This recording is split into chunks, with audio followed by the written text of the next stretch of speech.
Құрсаудағы қыз. Сонымен Хайридің түбіне ләс кеза жетеді. Ол Хайридің жүрек тұсына пышақпен сұғып қалады. Хайри сол жерде мерт болады. Ал ләс кеза болса оқиға орнынан тайып тұрады. Шуды естіген Тюркан дереу сыртқа шығады. Жерде жатқан Хайриді көріп, Тюркан қатты қиналады және екі қызымен ары қарай қалай өмір сүрем деп ойлайды. Бір кезде полиция келеді. Полицияға Тюркан ләскизаны ұстауды айтады. Бірақ ләскиза ол кезде өз еркімен полиция бөлімшесіне барып берілген еді. Қыздарға қиын болды, өйткені олар әкесінің өлімін өз көздерімен көрген еді.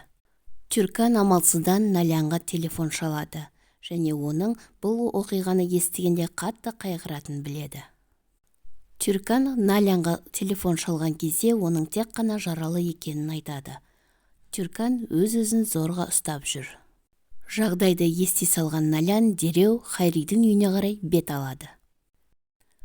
Седат ашуланып Хайридің ресторанына келеді. Келген бойында досына жолығады. Досы болған оқиғаны айтып береді. Седат одан шок алып таң қалады және бұндай болады деп ойламаған еді.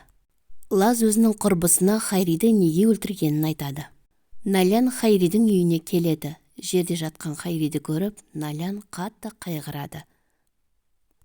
Тюркан Налянды сабырға шақырады. Тюрканға да Налянға да оңай емес еді. Седат үйіне келеді және болған оқиғаны ешкімге айтпайды. Седат Хайридің өлімі туралы газетке шығаруды тапсырады.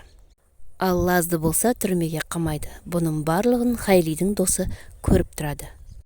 Бүгін Хайридің жерлеу күні. Барлық әйелдер аза тұтып отырады. Хайридің Смирджан атты қызы сөйлемей қалады. Ал Налян өз-өзін зорға қолға алып жүреді. Налян кенеттен барлық шындықты естиді. Хайридің оны алдағанда Лазды сүйгені туралы барлық біледі. Налян бар шындықты білгеннен кейін өте қатты қиналады. Көреғұлы отбасы таңға сыншып отырғанда Хайридің өлімі туралы естиді. Барлығы да таң қалуда.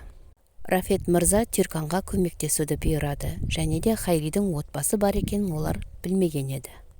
Такос оның барлығын реттеу керек еді. Музо мен Белур Налянға хабарласып, оған көмек қолын ұсынады. Налян Хайридің жаназасына да бара алмады, өйткені ол оның ойнасы еді. Музо барлығын түсіне бастайды, өйткені Седат жаңалықты естігенде таң қалмаған байқаған. Белур Налянды жұбатуға келеді. Барлығы Мирджанды сөйлетуге тырысады, бірақ ол ешкімнің қолынан келмейді.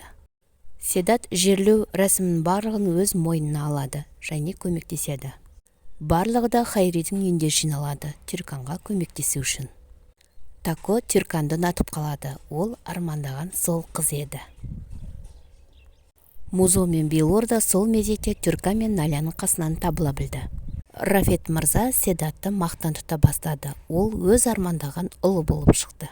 Және де ол бір қадамдар арқылы алға қарай жылжу керек еді. Кешкісін Седат Хайридің үйіне келеді. Налян Седатты көріп таң қалады, бірақ Седат жақсы ойлармен келген еді. Седат кішкентай қызбен сөйлесетін болып шешті. Және ол Седаттың қолынан келді. Миржан сөйлей бастады. Сонымен арада бір жыл уақыт өтеді. Тюркан балаларымен Налянның үйінде тұрады. Налянның өзі емделіп шығып, сурет сала бастайды. Седат пен Налян өте жақсы дос болып алады. Седатта да барлығы жақсы еді. Белур мен Музоның бірі қызы дүниеге келеді. Көреғұлы отбасы өте бақытты еді. Седат Музоға өз айын айтып, Налянмен бас қосқысы келетінін айтады. Алдымен Седат әкесіне барып, батасын алады. Әкесі батасын береді. Барлығы Седат үшін өте қуанышты. Налянда да барлығы жақсы еді. Ол Седатпен бірге кешкі асуға баруға дайындалады. Екеуі керемет кешкі асты ішіп отырады. Екеуі ең алғашқы кездескен ресторанда бас қосады. Бұл жолы екеуінде махаббат сезім арқылы табысатын еді. Кешкі ас кезінде Седат Налянға тағы да ұсыныс айтады.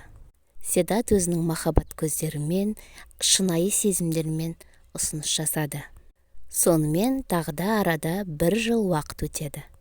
Налян Седатқа ұл сыйлайды. Осымен Көреғұл отбасына мұрагер пайда болады. демек Налян ұл босанады. Көроғыл отбасы барлығы да Налян мен Седатты қарсы алады. Налян Түрканды жалғыз қалдырып кеткен жоқ, ол Налянның қасында еді. Налян өте бақытты еді, барлығы да бастапқыда осылай болу керек еді. Налян өз қорқынышын жеңіп бақытты күндерін кешуде. Сонымен Қырсаудағы қыз сериалының соңы осымен аяқталады. Яғни Налян мен Седаттың бір ұлы, Белур мен Музоның бір қызы, Левент пен Селеннің екі егіз қызы болады. Ал Түркан Налянның қасында өмір сүріп жатады. Осымен барлығы да тату-тәтті, Көроғыл отбасы немерелі болып бақытты күндерін кешіп жатады. Фильмнің соңы.